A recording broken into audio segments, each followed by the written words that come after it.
उद्धव ठाकरे यांची बॅग दुसऱ्यांदा तपासल्याच्या प्रकारावर खासदार डॉक्टर कल्याण काळे यांनी महायुती सरकारवर हल्लाबोल केलाय।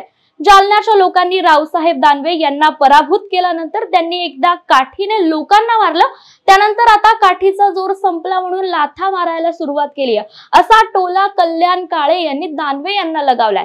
राज्यात महाविकास आघाडीच्या 180 पेक्षा जास्त जागा निवडून येणार असल्याचा विश्वास काळे यांनी यावेळेस व्यक्त केलाय। त्यांना पराभूत केल्यानंतर त्यांनी एकदा काठी हातात घेतली, ती लोकांना मारायला लागले। आता काठीचा जोर संपला तर आता लाथा मारायला लागले।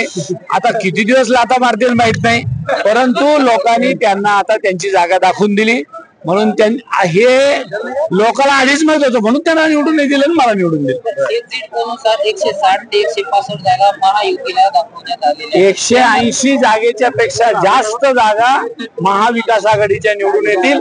जर 200 आल्या तर तुम्हाला त्याचा अजब वाटू देऊ नका। जालना जिल्ह्यात किती? जालना जिल्ह्याच्या 5च्या 5 जागा महाविकास आघाडीच्या।